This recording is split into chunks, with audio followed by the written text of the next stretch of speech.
hari sebelum Hari Raya Idul Fitri tiba, keluarga Pak Soleh mudik ke kampung halamannya di Pemalang, Jawa Tengah membawa serta istri dan kedua anaknya. Istrinya bernama Bu Atika, kedua anaknya bernama Adil dan Ratna. Adil sudah berusia 13 tahun, sementara Ratna masih kecil berusia 4 tahun. Mereka tentu sangat senang hari itu karena akan mudik ke kampung halaman sang ayah, tempat di mana nenek dan kakek dari keluarga ayah tinggal. Ratna mempersiapkan diri, begitupun dengan Adil, Bu Atikah dan Pak Soleh. Kita berangkat nanti malam jam 10 ya, agar besok setelah subuh sudah sampai di Pemalang dan bisa beristirahat sebelum datang ke rumah-rumah saudara. Adil dan Ratna tentu sangat antusias menunggu jam keberangkatan tersebut.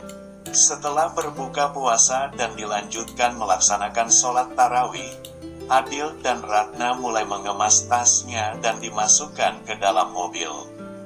Perjalanan mudik ke Pemalang pun dimulai. Dibutuhkan waktu sekitar 7-8 jam untuk tiba di Pemalang dari Jakarta.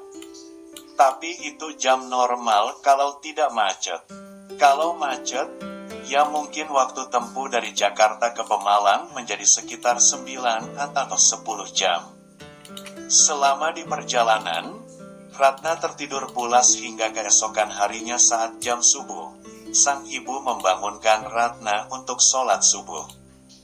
Kala itu, Ratna masih malas beranjak dari mobil karena masih merasa mengantuk. Namun kemudian ibunya berkata, "Ratna, sholat dulu nak. Ayah dan Bang Adil sudah sholat, tinggal Ratna dan ibu. Yuk sholat dan melanjutkan perjalanan." Ratna yang masih mengantuk pun berkata, "Ibu saja, Ratna tidak sholat." "Ratna masih ngantuk," ungkapnya dengan polos. Kemudian sang ibu memberi penjelasan kepada Ratna bahwa sholat itu wajib dilakukan oleh umat Islam apapun dan bagaimanapun kondisinya.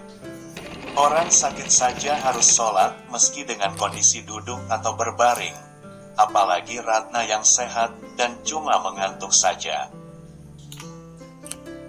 Lagi, dan nanti ibu bangunkan ketika sudah sampai di rumah nenek dan kakek.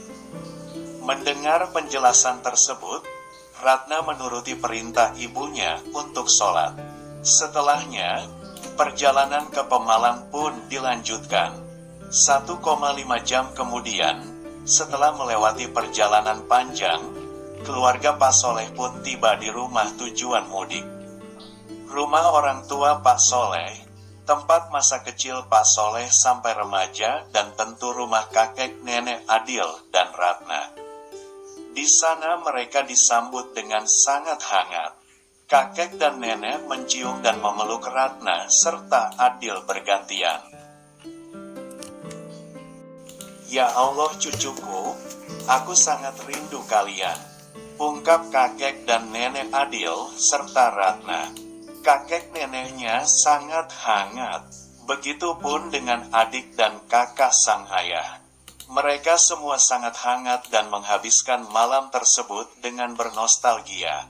Ayah, adik ayah dan kakak ayah mulai bercerita tentang masa kecil mereka yang tinggal di desa.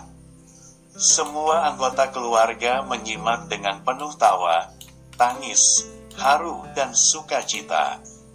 Semuanya mengingat masa indah ketika semua anggota keluarga masih belum menikah. Setelah puas bernostalgia, kakek dan nenek mengeluarkan bingkisan dari kamarnya. Bingkisan tersebut dipersiapkan untuk cucu-cucunya. Cucu kakek nenek tidak hanya Adil dan Ratna. Kakak sang ayah memiliki 3 orang anak, sementara adiknya memiliki 2 orang anak. Jadi cucu kakek dan nenek berjumlah 7 orang. Semuanya diberi bingkisan yang sama, namun masing-masing sudah diberi nama. Mereka bertujuh diminta baris memanjang. Satu persatu menerima bingkisan dari kakek dan nenek. Adil dan Ratna berada di barisan paling belakang. Setelah kelima saudaranya mendapat bingkisan, sekarang waktunya Adil dan Ratna yang menerima bingkisan. Setelah bingkisan diterima dan dibuka, ternyata bingkisan Ratna dan Adil berbeda. Ratna pun bertanya, isinya kenapa berbeda? Ratna dapat baju dan mukena, kakak kenapa dapat sarung, sajadah dan baju koko?